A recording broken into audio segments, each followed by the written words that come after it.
Minsan sa ating buhay, dumarating ang panahon na parang baliktad na ang takbo ng mundo. Noon, ikaw ang gumagabay, ikaw ang sandigan, ikaw ang kanilang laging hinahanap. Lahat ng oras, pagod, ay binuhos mo sa kanila at buong puso mo silang pinalaki ng maayos. Ngunit habang tumatagal napapansin mo ang kanilang pagbabago, hindi na sila nakikinig sa mga payo mo, binabaliwala na nila ang mga pangaral mo. Ramdam mo na hindi ka na nila pinakikinggan, parang ikaw pa ang lumalabas na pabigat.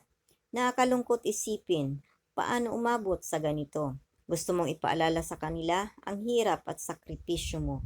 Gusto mong isigaw, saan ako nagkulang? Ako ang nagpalaki sa inyo. Pero alam mo na hindi sa sigawan maibabalik ang respeto dahil ang respeto ay hindi pinipilit. Hindi rin ito nakukuha sa pangaral o pagkikipagtalo.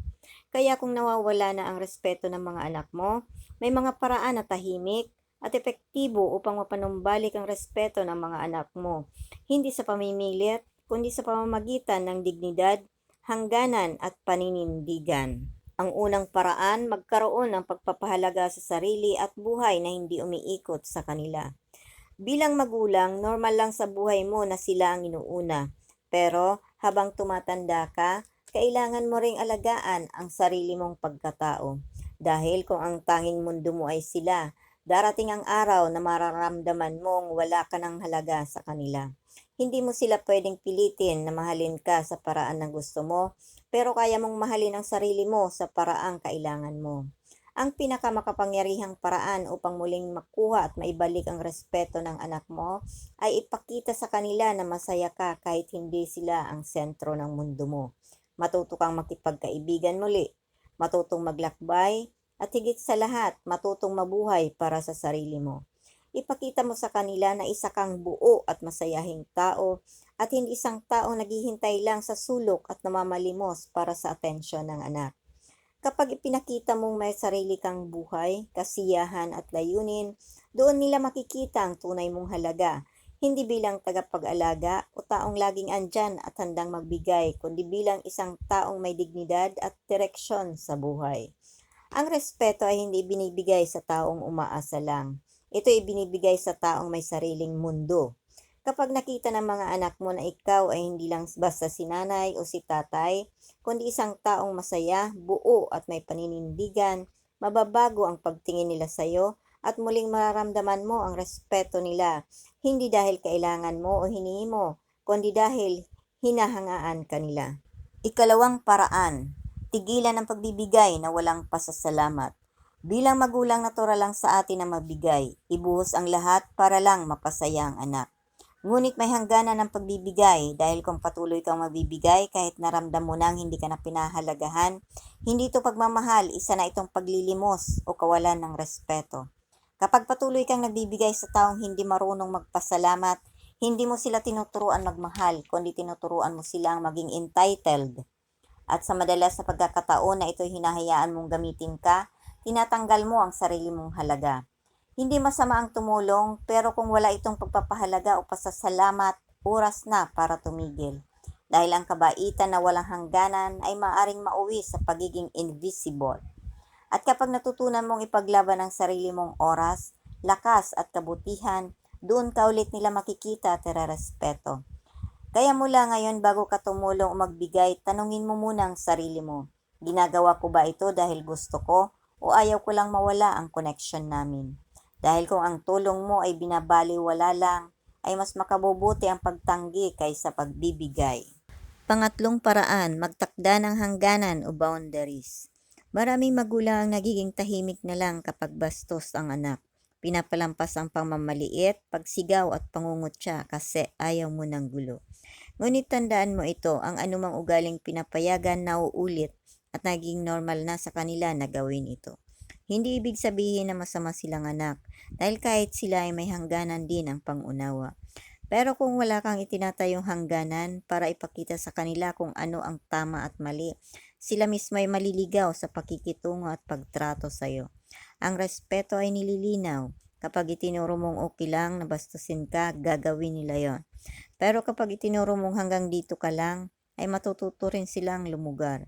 Hindi mo kailangang magalit para magtakda ng hangganan. Gawin mo ito na mahinahon, ngunit matatag at may paninindigan. Tandaan, ang hangganan ay hindi pader para lumayo sila. Ito ang bakod na magtuturo kung paano kanila pwedeng lapitan o tratuhin ng may respeto. Kung gusto mong igalang ka ng anak mo, ikaw mismo ang unang gumalang sa sarili mong oras, espasyo at damdamin. Pang-apat na paraan, huwag makipagtalo. Kapag binabaliwala ng anak mo ang opinyon mo, minsan minamaliit ka pa at pinagtatawanan ang bawat sasabihin mo, natural lang na gusto mong ipaglaban ang sarili mo. Minsan gusto mong sumigaw at isumbat lahat ng mga sakripisyong ginawa mo para sa kanila. Pero ang tanong, kailan ba naging epektibo ang pagkikipagtalo para lang makuha ang respeto ng isang tao? Ang katotohanan ng respeto ay hindi pinipilit at lalong hindi mo ito makukuha sa galit o diskusyon. Imbis na ipaglaban mo ang respeto, piliin mong manahimik na may dignidad. Ipakita mong matibay ka at hindi basta-basta natitinag. Ang respeto ay hindi nakukuha sa pakiusap, kundi nakukuha ito sa pagkatao.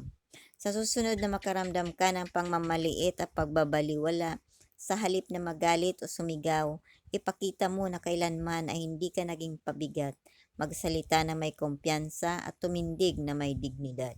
Panghuling paraan, itigil ang paghahabol ng approval nila.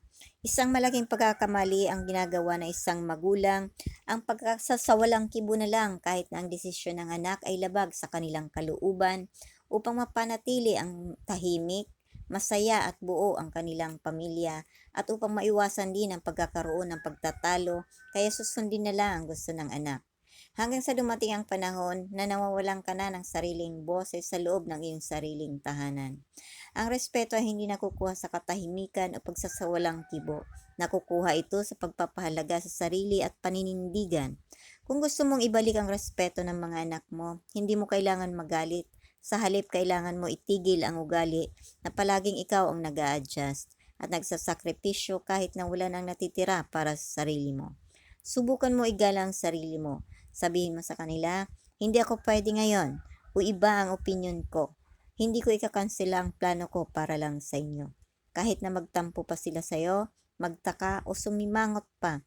Ngunit sa bawat hakbang mo patungo sa paninindigan, unti-unti silang matututo at makikita nila na hindi ka umaasa sa kanilang approval. Diyan magsisimula ang pagbabalik ng respeto, hindi dahil hiningi mo ito, kundi dahil ipinakita mong karapat-dapat kang igalang, dahil una mong iginalang ang sarili mo. Tandaan, ang respeto ay hindi bunga ng sakripisyo, ito ay bunga ng sariling pagpapahalaga. Ngayong narinig mo na ang ilang paraan para maibalik ang respeto ng mga anak mo, alin ba ang tumama sa iyo? I-share mo sa comment kung ilang taong ka na at kung saang lugar ka naroon. Tandaan mo, hindi mo kailangan ipagsigawan ang halaga mo. Ipakita mo lang ito sa paraan ng pamumuhay mo. Hindi kailangan ng paulit-ulit na paliwanag, pakikipagtalo, o manghingi ng atensyon para lang igalang ka. Ang pinakamalakas na mensahe ay hindi galing sa bibig kundi sa pamamagitan ng kilos, pamumuhay, paninindigan at dignidad.